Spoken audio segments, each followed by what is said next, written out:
I wasn't We weren't recording. recording at all? No. Fuck. It's all right. Is it recording now? Yes. What's That's the first time this ever. Welcome to Mind Control.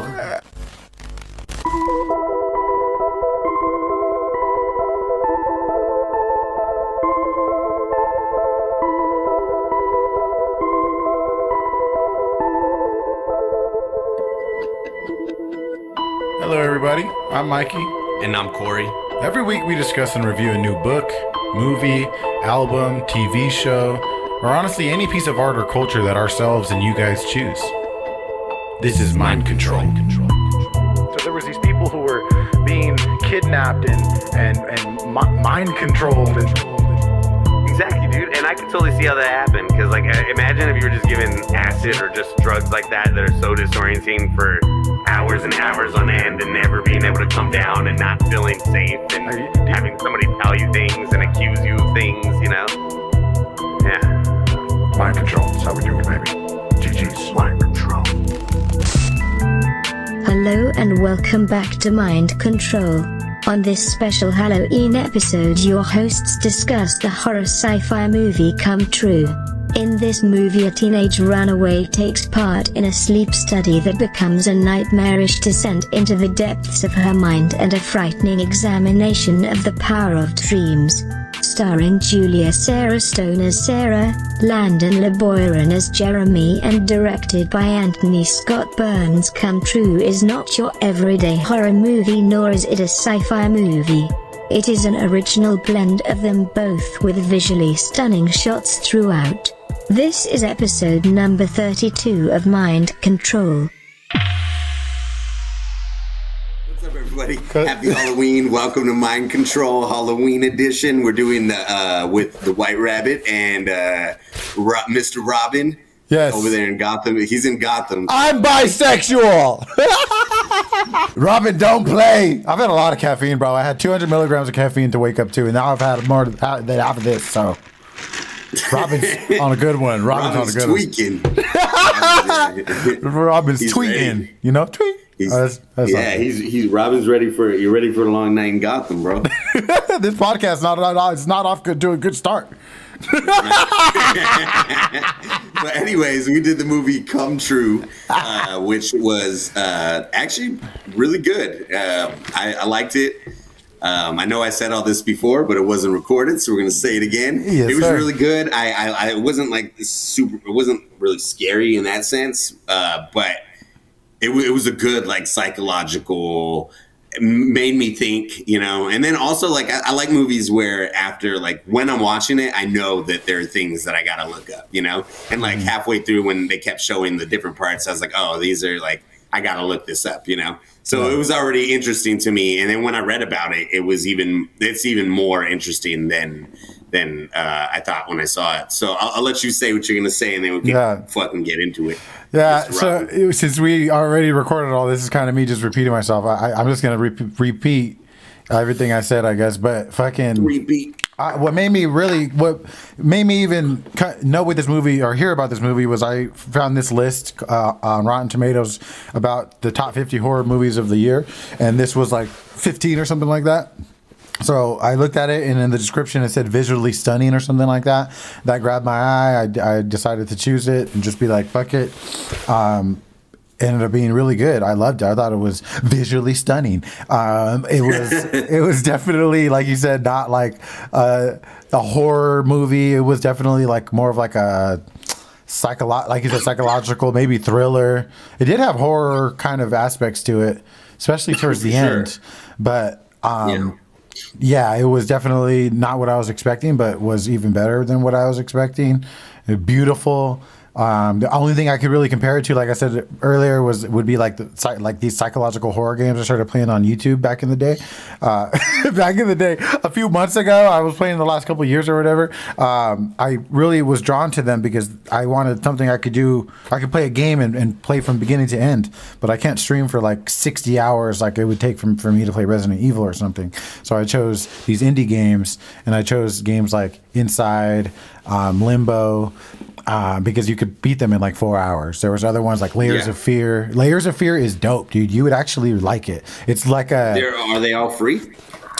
They can be if you know how to download them, but if not, I think they're in. I like that answer. Yeah, but they're not expensive like other games.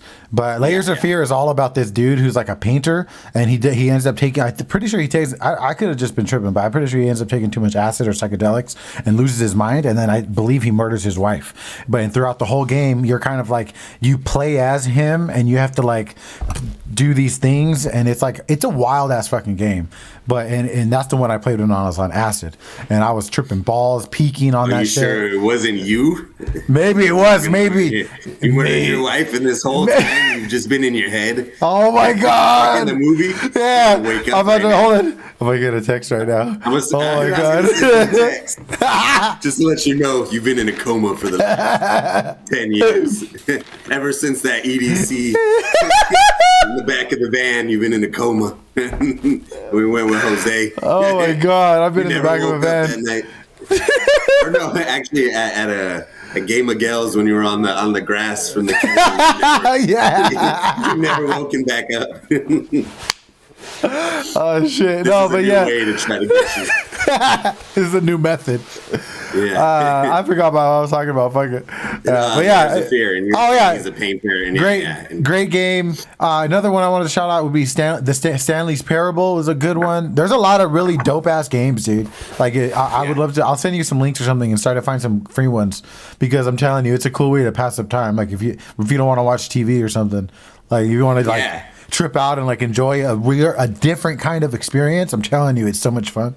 It's dope. No, I remember I played a little bit of that inside, and it was cool. Oh yeah, like, it was visually cool, and just like the whole game dynamics are just different, you know. Yeah, it's less like looking for shrubs and trying to find 5 herbs to get to unlock the next level. Like I hate that shit. Going around looking for tokens and pebbles and shit. Like I hate that shit, dude. Nah, I don't got time. And if you need 5 herbs, just let me know. You got more than 5 herbs, eh? Holy shit! Come down the rabbit hole, baby. get out of Gotham for a bit. Come down here with us. But bro, so the movie. Okay, so one thing I want to talk about. I actually noticed this before I looked it up, and then I looked it up, and it was hold on, real quick. Sorry. It's all right. I didn't mean to cough and interrupt you. But I just wanted to end my thought perfectly because I feel like I didn't explain why I brought up those games. Oh yeah, go ahead. Yeah, I brought up those games because visually that's the only thing I could compare it to. And I know I said that before, and I knew you know what I meant, but I don't think people knew what I meant. So that's why I brought those games up. The only thing that I can compare the experience of watching this movie with was playing those psychological horror games, as visually how it was made, and also the feeling it gave me. Like I was like in my seat, like kind of like I felt a type of way. I don't know if it's because I listened with headphones on my screen and I was high in the morning and it closed and made everything dark and just got really into it. But I felt like oh shit, like which is very rare that I feel. Yeah. So that's the point. I'm sorry. Keep going. Go ahead. No. I get it. I like I said, when I played a little bit of Inside, like I did see, especially not especially, I mean, that is the part, like the dream sequences in the movie look a lot like computer games, you know, like just like a lot like it. Was this, I didn't even look it up. I'm pretty sure it was. This was made this year, right? It came out this year. I think it was, it's the release date, it says 2020, but I think it just came out. Yeah, right. So I think there's a lot of movies. I think there's a lot of movies that technically they're 2020 release dates, but they're not released until this year because of all the bullshit. Yeah, because of COVID and shit. Yeah, I think. Yeah, I can look that up right now. What's it called? I think so too. Because one of the interviews I read with him, the director, I could have swore he brought up something that was pretty current. So that's why I was like, "Oh, was this made this year?" But I forgot to look it up. And just the way the visual effects look, it looks pretty, you know. It premiered in Canada in 2020 Fantasia Film Festival on August 2020. It was released in select theaters and video on demand platforms March 2021. Oh, okay, nice. Okay, cool. So yeah, it is pretty recent.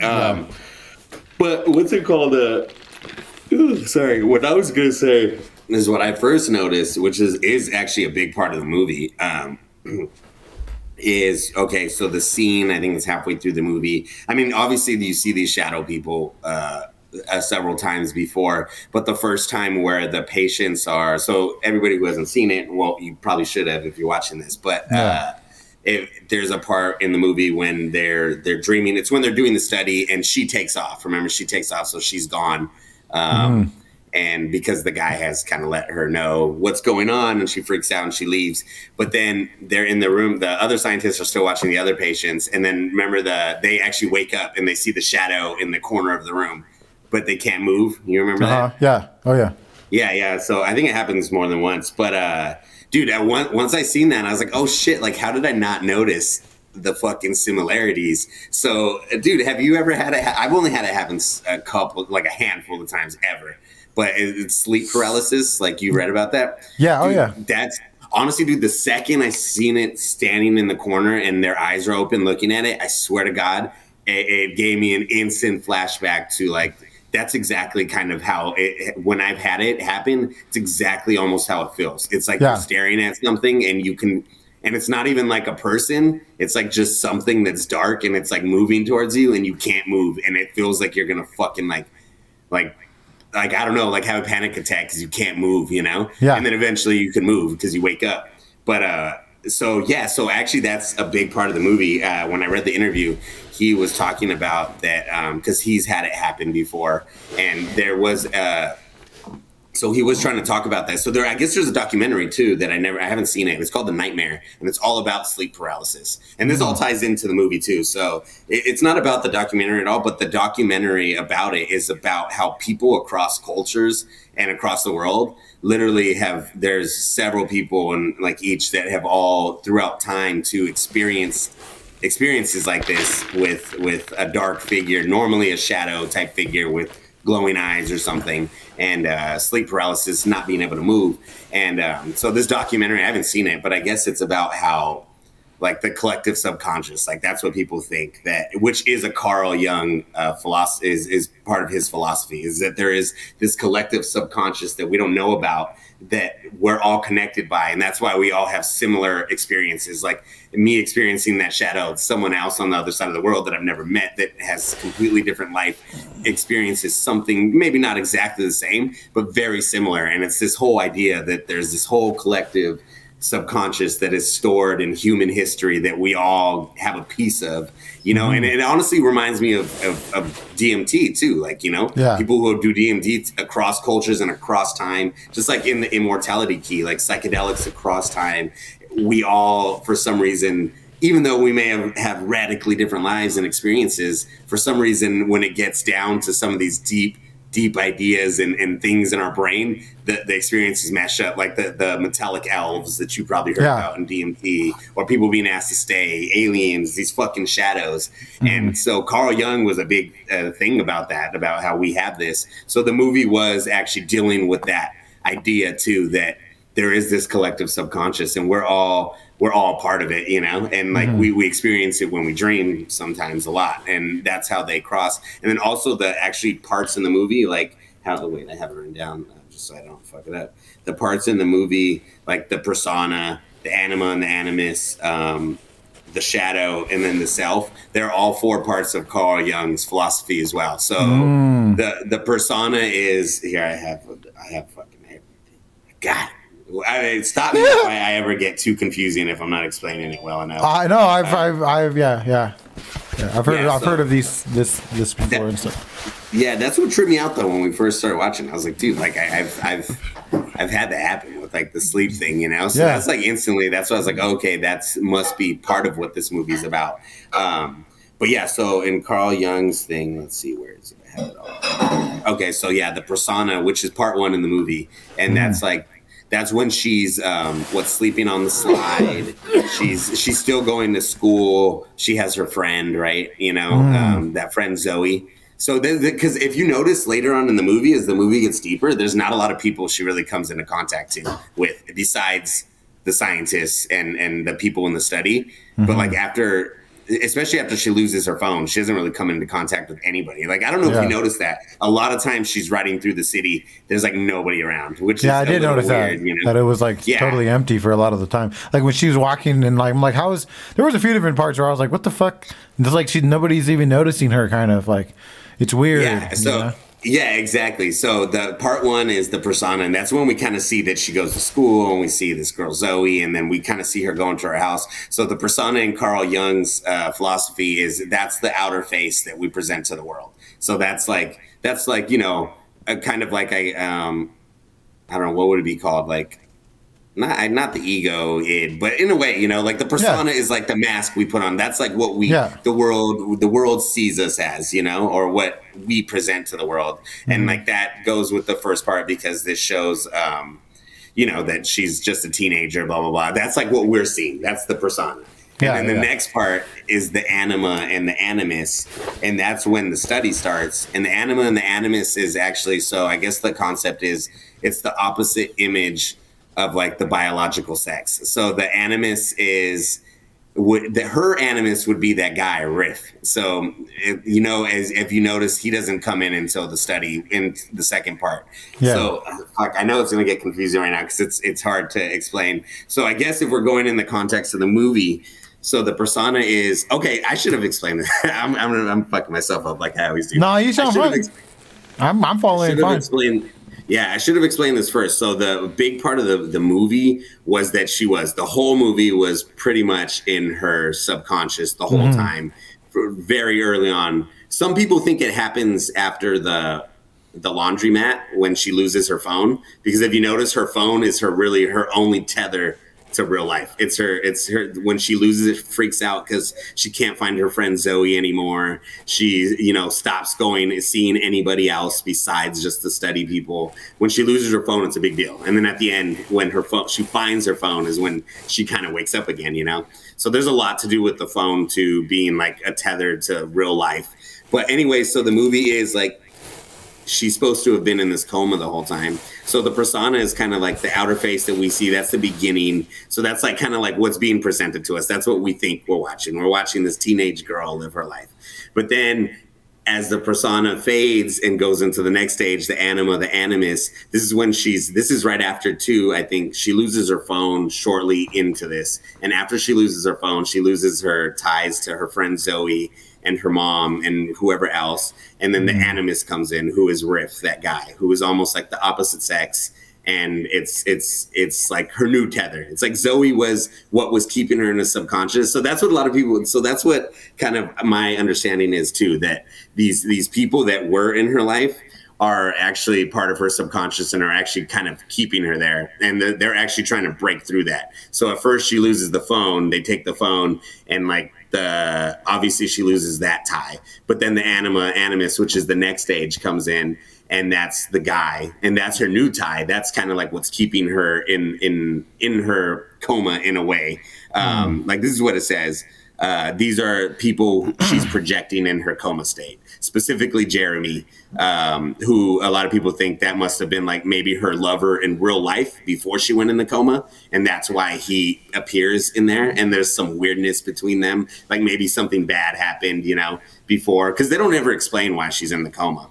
And then the next part of the movie is the shadow, which is what the shadow is when... Yeah, that's when they get really into the sleep paralysis about the actual shadow. And the shadow, I guess, in Carl Jung's philosophy is the animal side of all of us, which we all have, which is both creative and destructive energies, which is the shadow. And then this section of the film, it says Sarah bails from the study, disclosing that she knows what they're up to. And this is a little stretch, but it says this is where we start to see Sarah's more aggressive side take control, which is true. Because then Sarah ends up killing the dude, when she like pokes his eye out. So then the last part is the self, which is the inner self. And this is when she kind of comes to term with why she's in a dream. So I was really confused at the end when she had fangs and she started laughing. And I was thinking, is she a vampire? But so, okay, my understanding, and this actually made a lot more sense, is the reason she starts laughing then. It's actually referenced several times in the film too, is that how... like eventually, because the guy says it, he's like, eventually they're going to realize they're dreaming. And then when people realize they're dreaming, they wake themselves up, or like they realize, they start to separate from it. So that's the whole thing. That's why the text said that, like, oh, we've been trying to wake you up we're trying something new. So that's what they were trying to do. They were trying to wake her up, and what's it called at the end? the point of her laughing and seeing the fangs is that's when she realizes, oh, I am. She sees the text and she realizes she is in a coma and it's a dream. And that's actually why she starts laughing, because she actually feels better, because she realizes this whole thing she's been going through that's been fucking with her. She's been thinking she's been thinking like she's losing her mind. She's just realizing now, oh, I'm okay. Like, this is actually just all going on in my head. It's a dream. That's why she starts laughing. That's why the fangs come out, because we see the fangs earlier. It's kind of like trying to show us that she has been just stuck in this dream nightmare. And that's why she laughs at the end, because she feels better. She finally knows that it's kind of alluded to that now that she knows that she's dreaming, that soon after this, she's going to wake up from her coma, because now she's realized that she's in this coma. But then, obviously, like, there's a lot of other shit going on, but there's like, those are like the loose like ties to like Carl Jung's philosophy, how this is all a collective subconscious, and that's why some of the other like the other patients, I'm not sure if like they even exist. I don't think they do. I think it's all like or they do exist, but they're like when you have a dream, or like you've had dreams, like I've had them before, where you see people that you met and there's no reason for them to be in your dream because you don't know them that well, but they end up in your dream. Yeah. And I feel like, they don't ever say this in the interview, but I think that's like what was happening. It was like, that's why her dream felt weird, because it felt like when she first started the study, I felt like she seemed like it seemed weird with the other patients, I don't know. You probably got that feeling too. Like, it seemed like, even Frankie said, she's like, oh, there's something going on with these other guys. And I was like, yeah, I was thinking that too. And that one of the guys that comes in that says that he's been part of the study for a while, when he first comes in, she kind of looks at him like she knows him, but they never really get more into it than that. So that's what I'm thinking was happening, that all these characters were people from her life. We just don't get any backstory of it. And like, that's why everything was so weird for her. It was like she recognized things, but she didn't. She was in a dream state, but at the same time, she was like lucid dreaming. She didn't know she was in a dream, she thought it was just like, she was very, lucid dreaming. You're very conscious of it, but you don't realize that it's a dream until later. And normally when you do is when you wake up, So, wow. Yeah, that was like a big, that was a big thing. My bad. That was like, there's, I don't know if you have anything to say about any of that. Well, shit. I my titties are overlapping me, but I that's crazy. Like I know about sleep paralysis. I've definitely had it. I've heard about Carl Jung, and there's a lot of his philosophies that Jordan Peterson talks about a lot. I hear really? A lot of Jordan Peterson is on Carl Jung's nuts. Like he's talks about him all the time. So I've definitely got some of Carl Jung's philosophies through Jordan Peterson and his books and stuff. Okay, cool. Yeah, but, I don't know too much about Jung. Yeah, and I just actually heard Jordan Peterson say that Carl Jung was one of the most intelligent philosophers next to Nietzsche. That's what he thought, or something like that. Okay. So yeah. I like me some Nietzsche. I actually think it's Nietzsche. Nietzsche. Nietzsche. A lot of people say Nietzsche though, even like really fucking like people who are really smart. So maybe it goes both ways, but I frequently heard like people who actually speak German and shit say Nietzsche. So I think it is Nietzsche. I can just call him Fred when I see him. What up, Fred? What up, Fred? No, yeah. So, dude, that's why like I liked it. Like I like that they have all these little things, and I kind of like that too when it's not even like necessarily about Carl Jung's philosophy. It's just like using that as a backdrop to move along the story as well, and using these ideas, which is cool. I really like when movies do that, which a lot of movies do that. Was there anything like set in stone, like said by the writers or director about exactly what it's supposed to be about, or is it kind of like left up to interpretation, or like what is all? So the director did kind of leave it up to interpretation in a way, but he does allude that it is all a dream, and that that it's like that is what's going on. He said it had to do with a lot of things, so but yeah, it was mostly about her journey though, and her trying to wake up from this coma. So that is what is happening. He never confirmed though, like what the reason she's in a coma, or exactly if we see the coma start in the movie or if she's been in a coma the whole time. But the way he answers questions, it seems that he's saying that from the very beginning of the movie, she's already in this coma and that she's actually not 20 years old. I don't know if you noticed at the end. She looks like a little girl. But I felt like she looked a little older in the end than she does in the beginning. I feel like she looked younger throughout the movie, and at the end she looked older, you know? And there was also some sexual things going on with kind of how that dude was older than her and she was 18. And remember, there's that part where she's like, oh, I'm 18. And he thought she was younger, but he had been following her before that and blah, blah, blah, and all this weird shit. So, like, there were some weird things going on. And, like, I know Freud and, like, Jung were around the same time, you know? And Freud did a lot of that psychosexual shit.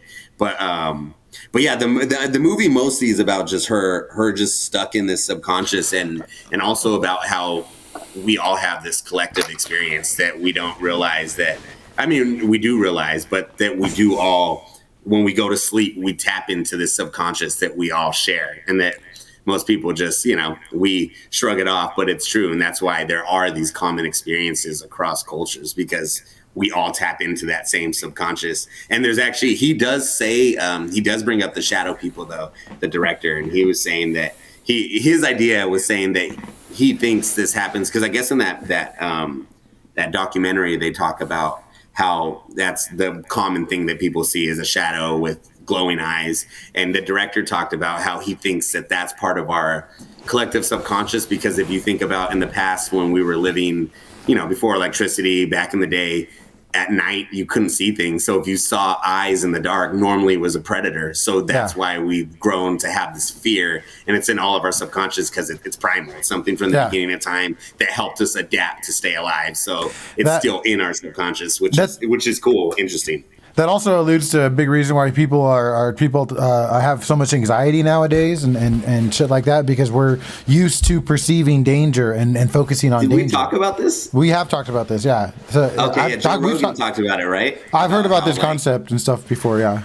I don't know exactly when. Yeah, I heard Joe Rogan say about that's why, like, working out is such a good tool for people to cope with stress and anxiety, because like you said, we were so used to back in the day having to hunt and gather, having to run away from predators because we weren't the apex at all, like being stressed about living. And now most of us, for the most part, if you're lucky like us, you're not, even when you're worried about shit, you're not normally worried about dying from a predator or fucking not eating for a week or two, you know, unless you're really unlucky. So it's like, because of that, we have all this built up stress because and we perceive cushy lives. And we perceive dangers where there aren't really true dangers, and because it's in our DNA, it's in our blood, and that's just how we're used to living. And now because we have air conditioning and we go to our 9-to-5 jobs and we get fast food, we trip out on when somebody leaves us a bad comment or our girlfriend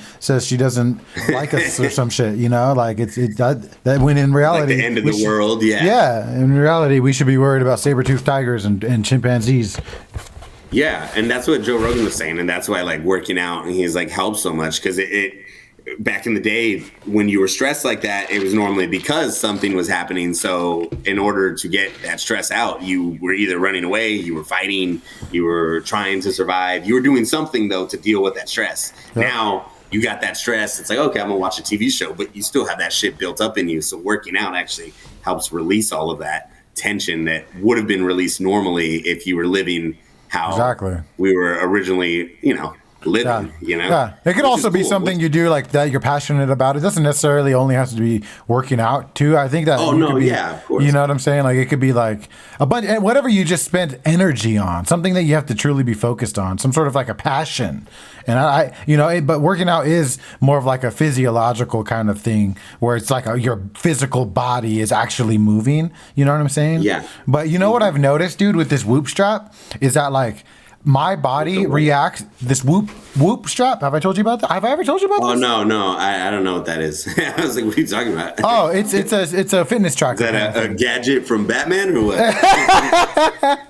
It's my go gadget fitness tracker. What it tracks. Like a Fitbit? Kind of like that. Yeah, exactly. So basically like that, but it tracks your heart rate variability and other things. And and instead of your steps, it calculates your strain. So your strain is like based on your heart rate variability, resting heart rate, stuff like that. I've noticed that my strain on my body is actually higher when I do things that are more mentally tough than physically tough. So if let's say honestly, when I hang out with like family sometimes and I have a lot of social anxiety, my fucking strain goes through the roof, dude. It's wild. It's like I ran a marathon because I'm so nervous and anxious just being around people. And so if I look at my strain throughout the day, if I work out really hard for an hour, my strain is far less than if I just hang out with people or if I go to an amusement park, which has a lot of walking too. But just something like where my heart rate is up, that actually does more strain on my body than physical work. So that I don't know what my point of saying that was. I lost it. No. I was gonna say so that. Because we're talking about the Joe Rogan thing and all that. Yeah. Yeah, I was gonna say, but doesn't that kind of like illustrate that? That is why working out's good. Your strain feels less because you did work out and get some of this anxiety out instead of letting it build up like you do when you're going to see people, because there's no real way to get that anxiety out besides to just go do it. But if you're working out, you have the strain on your body, but it's less because it's kind of working itself out as well. You know what I mean? That does make sense. Yeah. So on go. Yeah. My dad's picking me up to get breakfast and I'm going to work out. Okay. Are you going to come back after? I think so. All right, cool.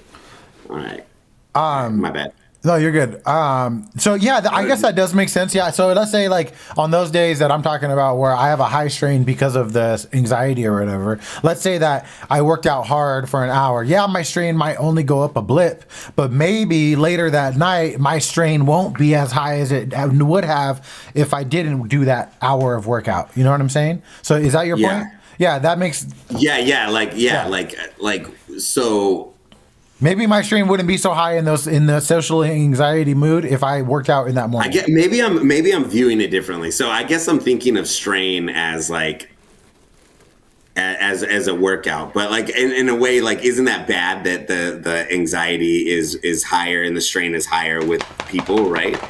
That's a kind of get into like a philosophical question where I kind of, because to me, I think that the anxiety and stuff that I feel has a lot to do with just, my own personal shit. But I also think it has a lot to do with just the fact that I'm excited. I'm enjoying the moment. I'm talking when I don't normally talk. I don't have a lot of dialogue with friends and family. I'm drinking. I'm high, whatever the fuck else. If I do a tiny bit of cocaine, dude, even a little bit, my fucking strain is through the roof. The highest strain that I've ever had since I had it, with the highest strain was one night when I did coke with a couple friends.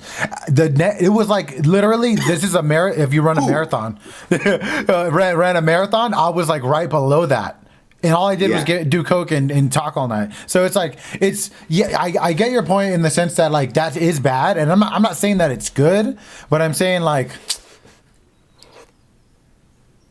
that it's just interesting to me that is the case, and I'm trying to figure out why it is. I think that there's a lot of my own bullshit that is wrong, but I also think that it's probably natural that people feel a lot of anxiety and stress around people nowadays, and I don't know. It's just interesting. I'm kind of thinking about it, researching it. I don't know. We're in a weird topic, but it is definitely interesting. The idea of like maybe my strain that day maybe my strain and my anxiety wouldn't be as high if I did have a workout that morning. You know what I'm saying? Even though the strain that I pick up when I work out is far less than when I just hang out or have anxiety or an argument or some bad night or something like that. So that's the wild difference. That's the main thing I was trying to point out, is that like I'll work out for an hour hard, but it doesn't. My strain doesn't really go up that much. It doesn't really show that level of effect on my heart and my heart rate and stuff like that. Is all.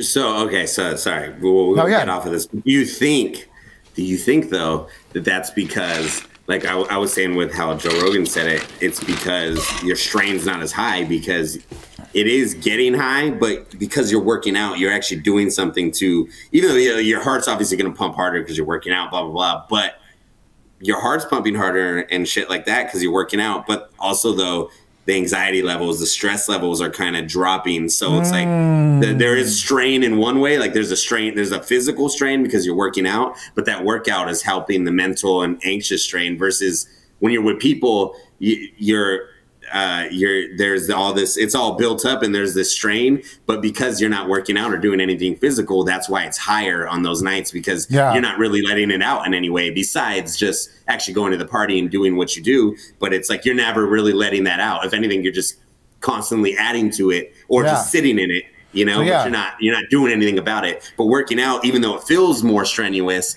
it's not because you're actually doing something that's that's good for your body, that's working out the stress because like there's really no reason for you to overthink. Like reading all this, dude, especially these Alan Watts books, it's like, it's so crazy how he talks a lot about how so many people, like I do it all the time. I still do it now that I'm reading them and it's fucking almost impossible not to do it, is that how we don't really even live in the now, like hardly ever. Like literally normally your now consists of planning for later, thinking about maybe regretting a past choice, or you're basing your now, like you're basing like what you know, what you see, what you're thinking off of things from the past that no longer exist. Because in all reality, the past is non-existent. The future is non-existent. The only thing that exists is now. But we all have such a hard time doing that. Whereas that's a big difference between us and regular animals.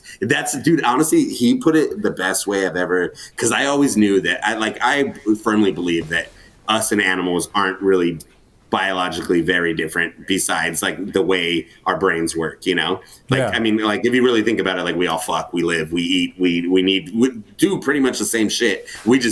Humans do it differently because we think things, blah, blah, blah. We step out of it. And he talks about how like, that's really the big difference between us and a regular animal is that they are completely and 100% always living moment to moment. So that's why dogs sleep so much because they don't need to do anything else. They're okay. They ate, they're good. They sleep. The animals, they sleep a lot. They do things when they feel them and then they stop. And that's why they don't suffer. Like they suffer, like they still feel pain and shit. But I mean, I think they kind of do though, don't they? Like animals do think about the past because like if they see a cheetah or a predator, they're gonna be like, oh, that shit killed my friend. I need to get away. Okay, yeah, I would say they obviously associate that with the past, like how we all do. But like they don't think about it. Like Chacha's not thinking about like, oh shit, did I fuck up yesterday or did I not eat enough? Like even if she didn't eat enough yesterday, I mean, she fed. But even if she didn't eat enough, she wouldn't be thinking about I didn't eat enough. She's just thinking about her sleeping right now. She's just thinking about the next meal. She's just thinking about this. It's not that they can't recognize like they don't have a conscience. That's not what I'm saying. Yeah, I'm not saying that they're not conscious. Yeah, I'm not even saying that they're not conscious. They don't have consciousness.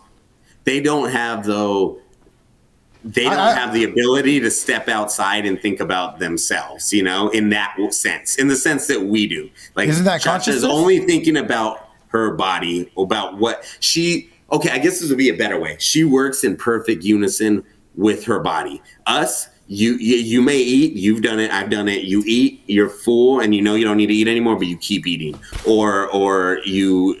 But dogs do that too. I'm not trying to disprove anything. I'm just kind of trying to understand. No.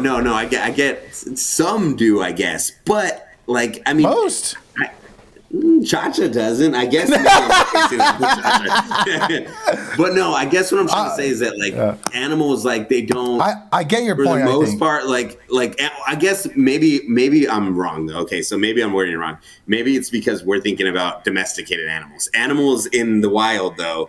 Like they literally just lions don't overeat. You don't ever go. It's pretty rare that you would find, and maybe they would if they had the chance. But maybe it's just because of survival. I don't know. The way he worded it, I'm probably not wording it right. But so I think what let me say, I think that what you're trying to say is that human beings have consciousness, and I think this is like the philosophical or the philosophical way definition of consciousness, which is like this ability to ponder on yourself and think about the past and the future, and then think about that as it relates to the present and vice versa. In a sense, like we can problem solve and look within and things like that. That's like this overall idea of consciousness that human beings have that other animals that we do not think have.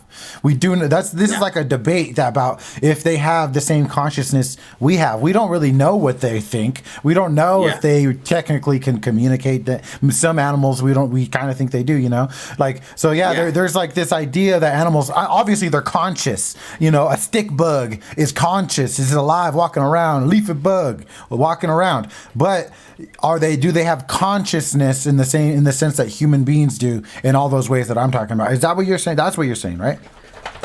Yeah. So I guess what I went off on a tangent, but yeah, I guess that is like kind of what I'm saying too. Is it's not that, because like honestly, I believe that animals do have some sort of consciousness in a sense, because like for sure, like you probably could relate, or anybody who really has like a dog or cat or something, like they do know like if you're upset, or they know sometimes when to come by you because like you need it. Like I've seen Cha-Cha do it before, where Frankie's upset and she like consciously goes up there and like she knows, it's like she's trying to comfort her. So like I'm not saying the animals don't do stuff like that. I feel like it's just more. I guess what I'm.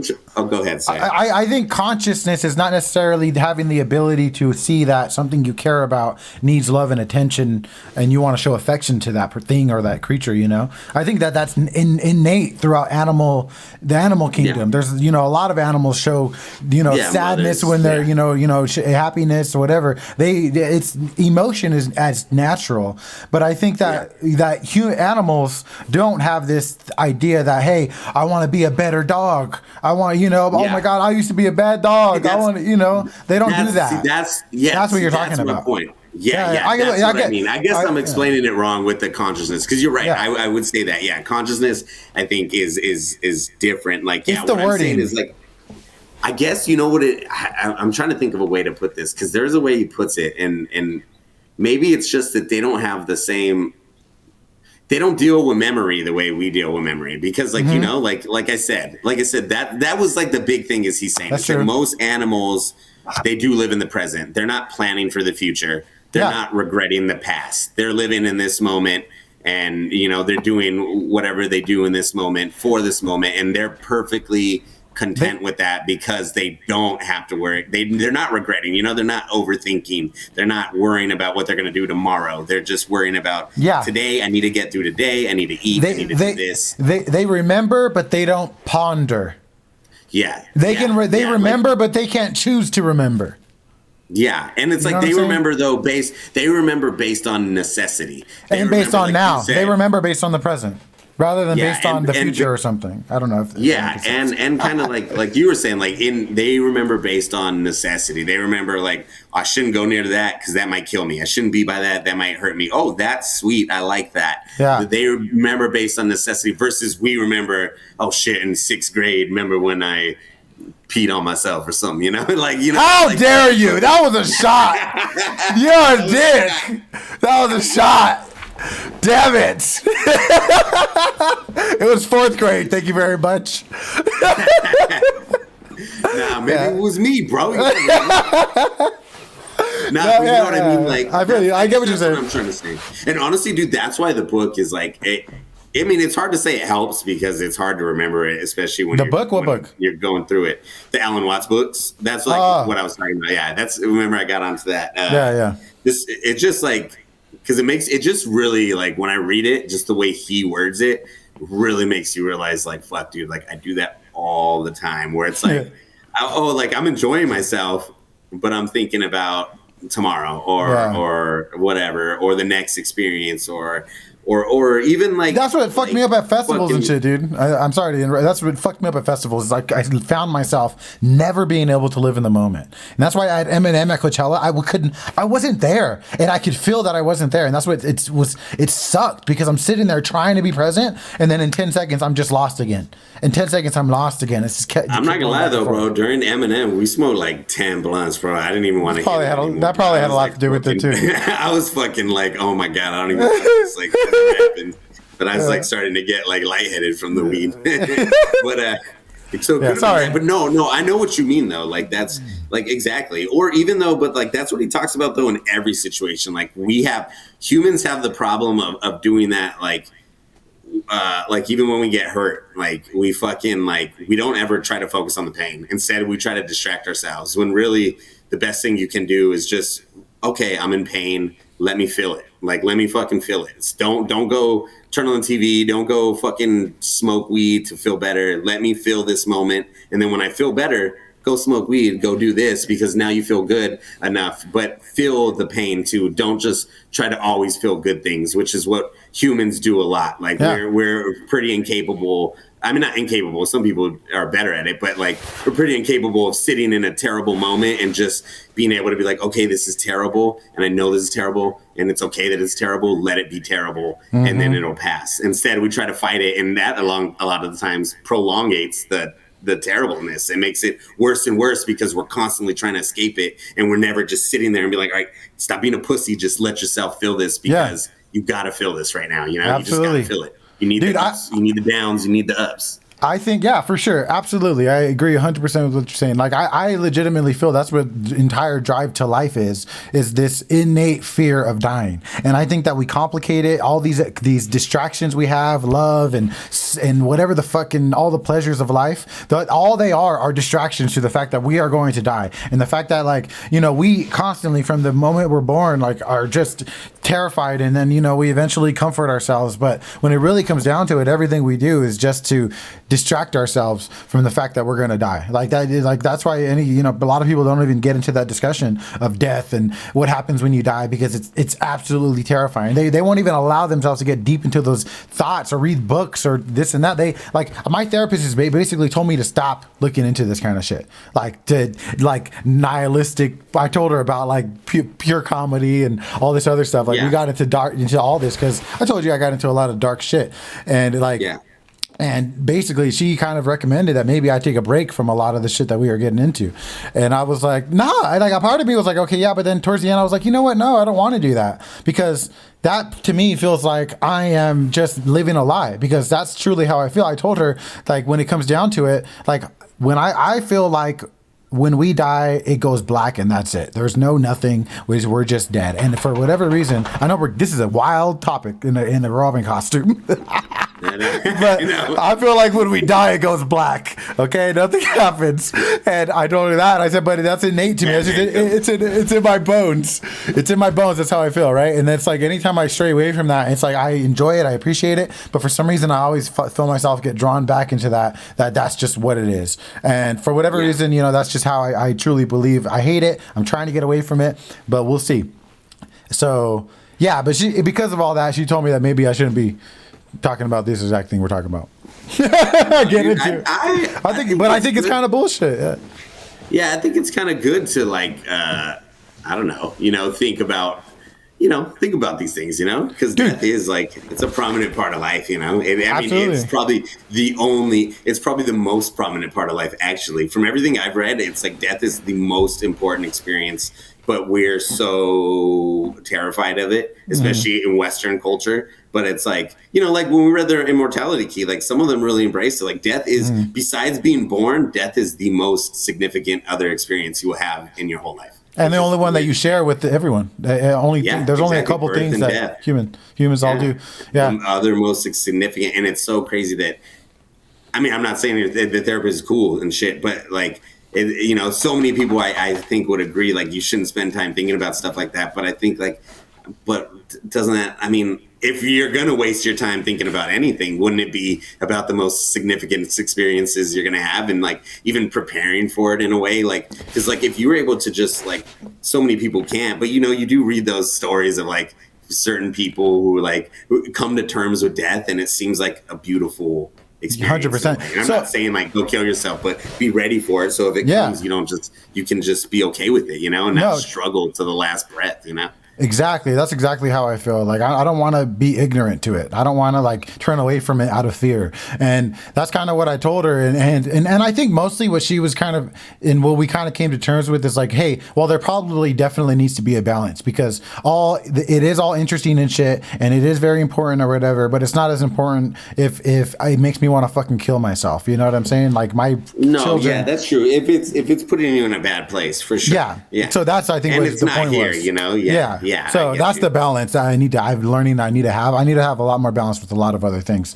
But so but also one thing that, and I'll try to get us out of this with this. We fucking went down the rabbit hole. So when I got really deep into this really dark place, I found this book called The Confession by Leo Tolstoy. Jordan Peterson talked about it. Yeah. Jordan Peterson talked about it in one of his lectures, and he said that he talked about like, he thought, man, and he was talking about a bunch of other shit, and he talked about how like this, you can get to this idea where like everything is nothing and we're meaningless and human beings are just animals and it just turns black when we die. All that nihilistic perspective. He's like, man, you can go that route, but man. He just was like, he's basically said like, fuck that. I kind of like, in some ears, that's some bullshit. And then he said, and let me tell you, man, if you find yourself there, read this book by Leo Tolstoy called The Confession.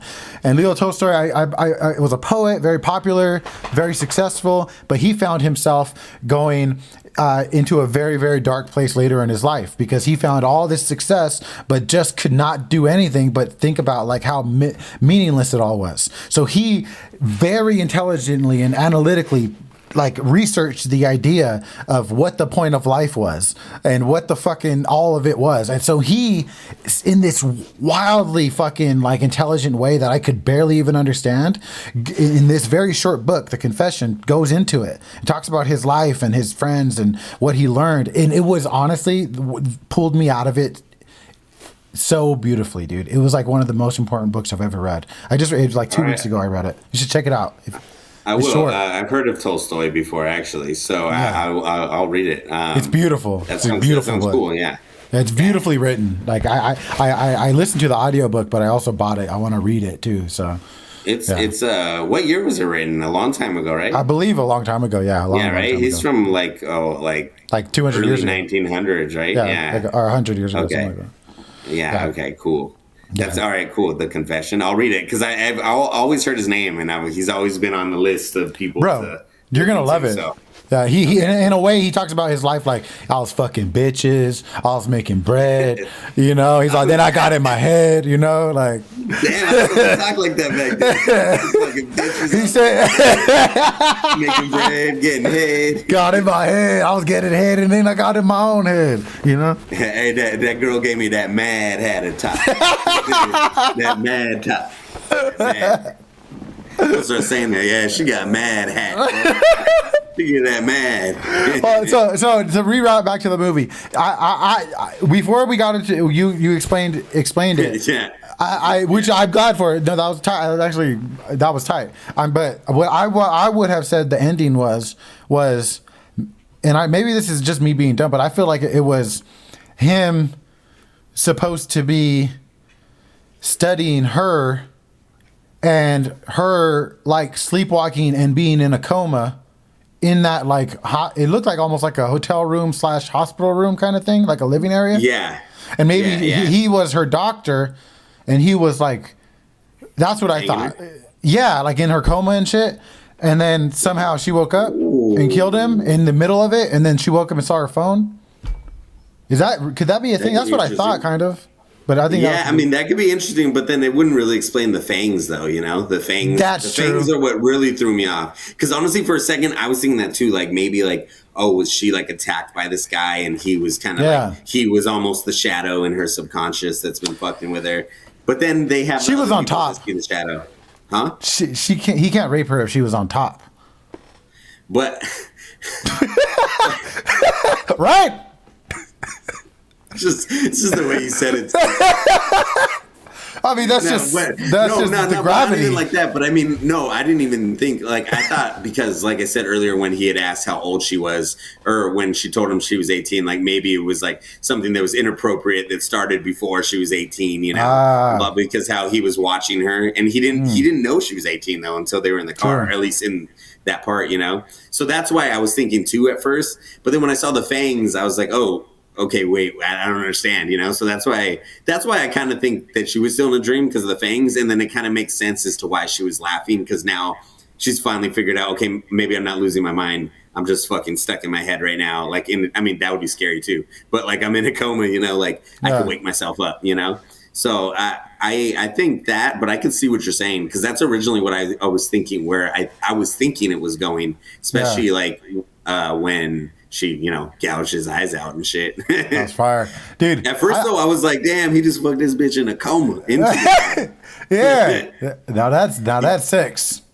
That's some good sex. That's what I call sex, boy. Nah, but I like how you text me too. You're like, how did he just carry this chick outside the club? Yeah, what the fuck? Like, OD, all passed out. I know. I thought that too. I was like, they would have ran and stopped this dude right away Yeah. if he ran out with this chick passed out. And the bodyguard knew her, so I was like, for sure he would have ran after her. But obviously, I think it was just in her dream. Yeah, I was gonna say maybe that points to that it was a dream. It wasn't real. And then also, dude, I like that at the end a lot when she was walking and they were kind of showing like where she was walking, but also what she was seeing in her dream. Yeah. That part was really fucking cool. Like I thought it was pretty cool. I thought like when she got to the woods and it was kind of showing like part of like a dream, but it was like almost like she appeared at where the dream was, but with in real life kind of. Like exactly. Yeah, like it was like they actually took footage from that forest and then like did something to the images to make it look like it did in the dream. But it was the same. That's what I was thinking they did too. And like they ran filters over and shit. And I was like, that's pretty cool if that's what they did to get this effect, like because it did because when you started seeing it at the end, it looked like scenes you had seen earlier on, but then you see the forest over it and you're like, oh, was this what she was seeing the whole time? Yeah, the whole time. It's like fragments. That's the one thing I didn't understand though, what that it was. There was obviously some significance to the tree, like that she walked to. And like they didn't really explain that, and they didn't really fully explain the shadow person in a way. I guess it was just part of this. I don't know. Maybe it is that subconscious of life. Subconscious. Yeah. Maybe the closer she got to the tree, that was just the epicenter of life. That was like the God or whatever. I don't fucking know. Yeah. What I did want to mention, hold on real quick before I forget, is that I actually recently heard about a study where they actually were able to show that if they taught things to mice on one side of the world, that mice from the other side of the world would know it and they would statistically be able to prove that there is some sort of like a general mice knowledge, subconscious knowledge, that they were able to prove it within mice statistically somehow. I swear to God. That seems. I'd like to read about it. It seems interesting. I'd believe it. It seems interesting, dude. Have you watched? I think I told you about it. The Fantastic Fungi on Netflix. I've heard that dude John Stamets on Joe Rogan, and from what I've read, that there's a lot of information in that documentary that he talks about on there. So I probably know a little bit about it. But dude, I want to watch it.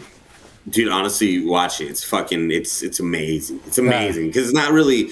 Honestly, the part about the psychedelic mushrooms was like my least favorite part, because it's just so common, like so much about it. But like everything else about like just the common fungus and mushroom, like it's fucking nuts, dude. And like they just talk about that, like how actually there's a lot of evidence now that trees, because they're the mycelium. I think you've heard of this. When they're underground, they actually connect. So like there's like on the underground on there's mushrooms everywhere, like fungus everywhere on the trees too. And then each mushroom has these mycelium, which are like almost like you could kind of compare them to like the neurons in the brain, like these like long lines. And honestly, even mushrooms like that are like spread apart across like, that aren't close together. Underground, the mycelium will actually meet up and start sending electrical impulses. So actually what they found out is that trees, they drop seeds and they, grow other trees, blah, blah, blah. They reproduce. But if there's actually something going on with the soil, let's say there's something bad going on, the actually mycelium will communicate and send impulses to the other trees. And like some way, I forgot the way it works with the trees, and they'll actually drop the seeds farther off or in different locations, or it's like the trees communicate. Or what will happen is like if a tree is in a really like a healthy space and I wouldn't say it's dying, but needs something, the trees will actually start to trade nutrients through the mycelium as well. So it's almost like this whole interconnected system under the ground where they communicate with each other. And like, that's what they're finding out now. Like, like we think about animals, like, yeah, they can communicate, but most I mean, I do, but most people would, a lot of normal people would be like, plants don't talk, blah, blah, blah. But it's kind of like showing a lot of evidence that they're sending these impulses to each other they're using the fungus as a means to communicate with each other. And the fungus is almost like if you see it on the ground, it almost looks like the mycelium is like a brain. It's like the brain, and those are the connections. And it's nuts. You got to watch the documentary, but it makes me think of what you were just talking about, with the mice. Like there is this collective, and there might be for every species. Like there's this collective subconscious for every species. It's like biologically, like I don't know. Well, also interesting, another aspect of what Carl Jung talks about too is that it talks about stories and fables and things like that, and how there are tons and tons of similarities between stories that are told on different sides of the world. So there's like natural folklore throughout thousands of years in different parts of the world that are very, very similar, and how like basically like there's some sort of like innate thing that we've learned, this collective knowledge that are actually in these short stories, like Hansel and Gretel, Three Little Pigs, that they are simple stories, but with deep, complex things to them. Like even the stories in the Bible, like I told you about those lectures that Jordan Peterson does, where he talks about the significance of the stories in the Bible and how they connect to us as humans, and he has like hours and hours talking about how these simple, Cain and Abel, Noah's Ark, how these are actually really deep life lessons that have been passed down through thousands and thousands of years, and that's why that they stick, and that they that they're so popular even to this day, and two that's also why that you can talk about them so much, and there's so much complexity in them because it's innate to us. It's in our DNA that we connected these stories. Yeah, it's like just like myth. That's like that's why certain myths stick. Because like they have a way of explaining or putting things in that we experience all the time into like these crazy stories that at the heart of it. Yeah. Oh shit. I can't hear you. Hold on. Sorry. You leaving? Wait, how much? Okay, I hear you now. Sorry. My headphones turned off. Put it on, bro. Once you put it on, bro. Yeah. You should have hopped in with it. Okay, I gotta. Is your dad here?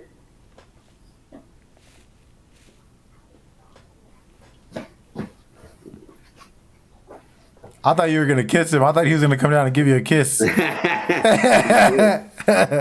What up? What's up? Nice nose. No, he's got a big one. You better not be trying to stick you watched that up. The movie? What'd you think about the movie, bro? That movie was weird and scary. And scary? He didn't like the shadow dude. He tried to sleep with you and Frankie last night, huh? He was scared? Nah, I know. The shadow man's gonna be in the room. That's racist.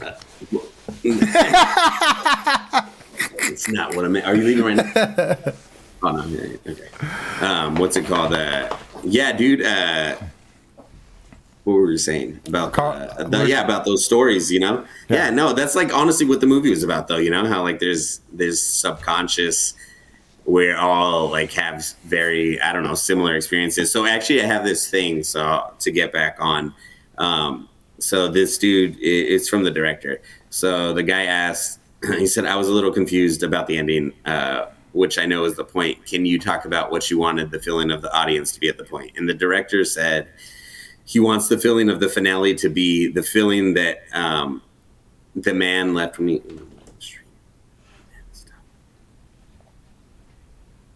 What? Wait.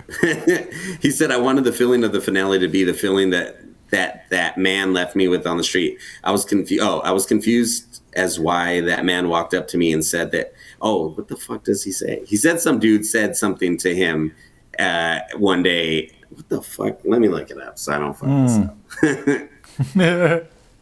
He's referring to something earlier or something? Yeah, like the question right before, and it's like I fucked it up. Yeah, let me see.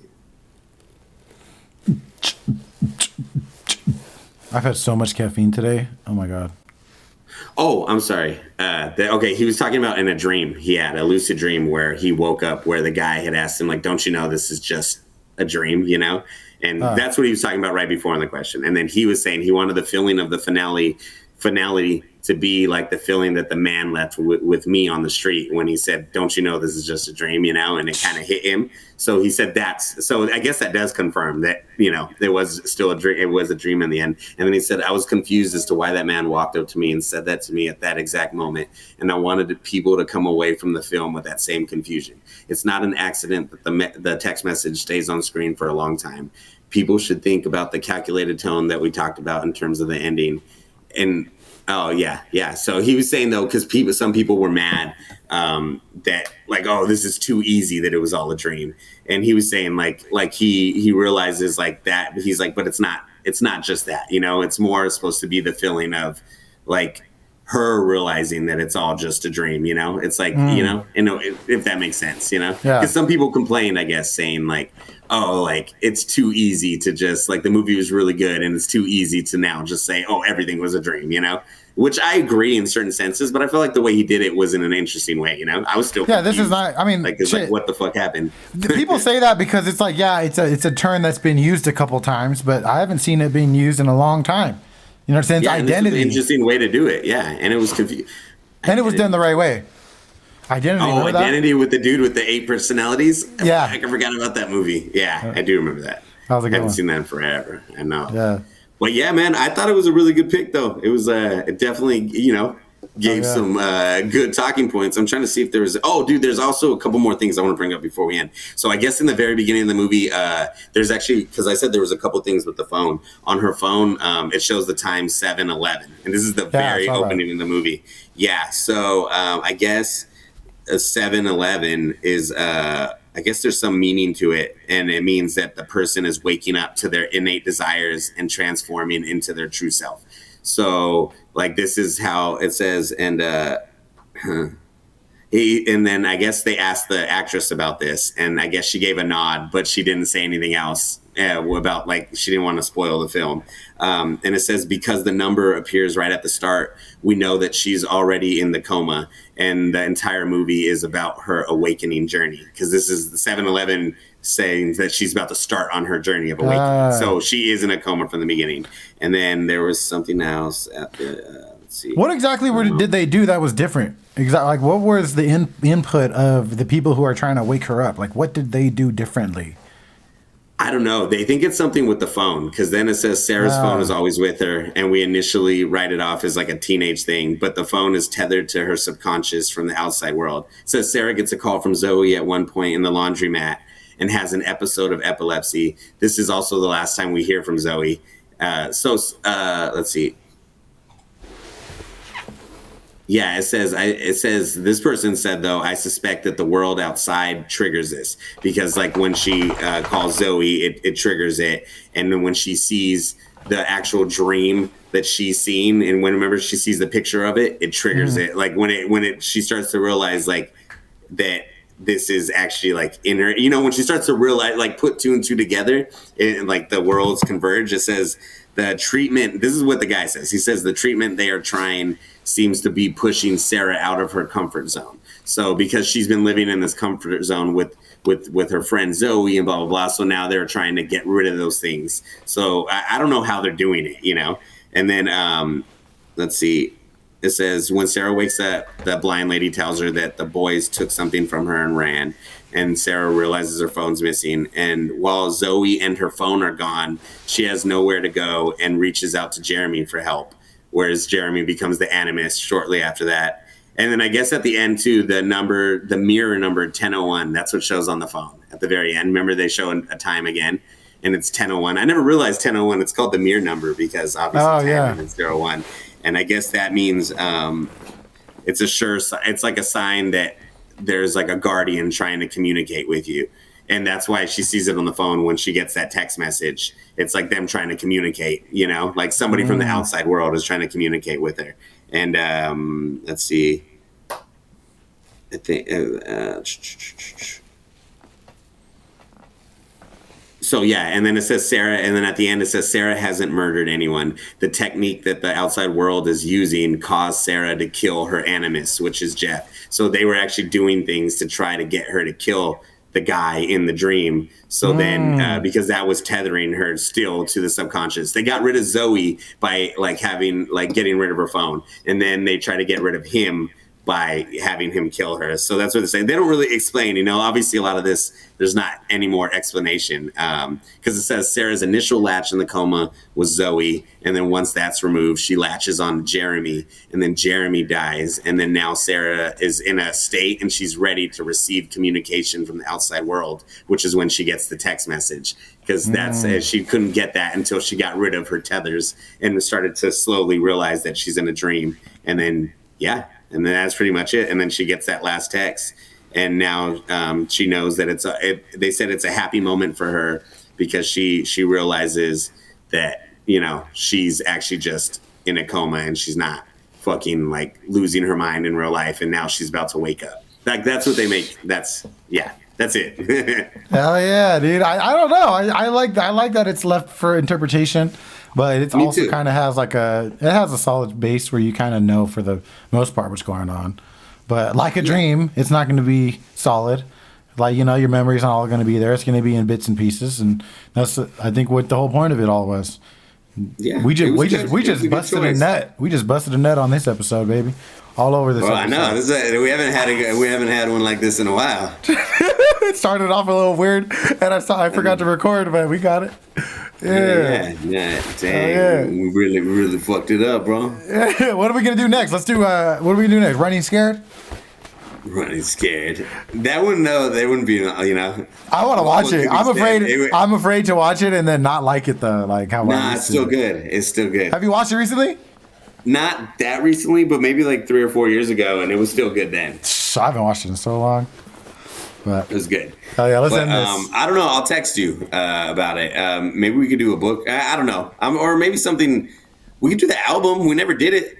That shit would be crazy. That girl. I forgot what her name was. Oh yeah. We could do that. We could do whatever. We'll talk. Just because every single song is like a story, and there's all these biblical references in it. That shit's crazy. That would be wild. Yeah, I listened to it recently, and it was like, holy shit. I actually it's beyond just. I want to see her shocked. live. I want to see that live and see how that is. Oh yeah, it scares the shit. But yeah, man, good shit. Happy Halloween, everybody. You ready for BTS at Coachella?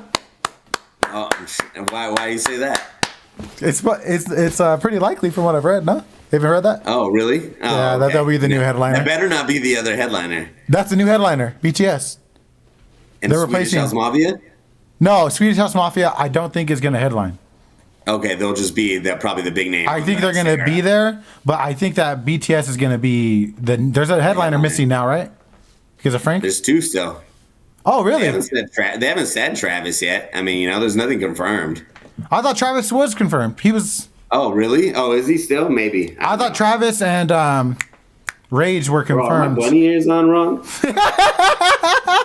Oh, no, you're good. No, I think Travis and Rage are confirmed, but then the third one is up for debate. But I'm pretty sure that BTS is going to be it. The third one's up for DaBaby? DaBaby. Oh, no, it's not going to be BTS.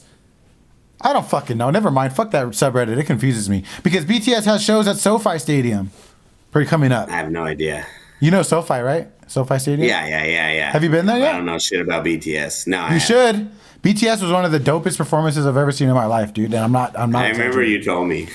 I would love to see them again. I would love to. I would bust that on them. Yeah. If I had to. If you had to. All right, let's end it. I wonder what's to do, like a Squid Games. If you had to. Yeah, red light, come light. Let's go. Shit. For sure. I didn't watch I did not watch Squid Game though because I'm loyal to Alice. Fuck Squid Game. It sucks. I bet. Or should I watch it? Nah, it was pretty good, but Alice is better for sure. It's just a bullshit Alice, right? It's just gonna piss me off the whole time I watch it. I don't know. Nah, you'll like it, dude. It's different. It is different, but Alice is better. But it's different. They're different. Shit's wet. But either way, happy Halloween, everybody. Subscribe, all that bullshit. I'm putting this up tonight, so this is the first time we've actually uploaded an episode the day that we recorded it. So, all right, sounds good. Yeah, what's up? All right, bye.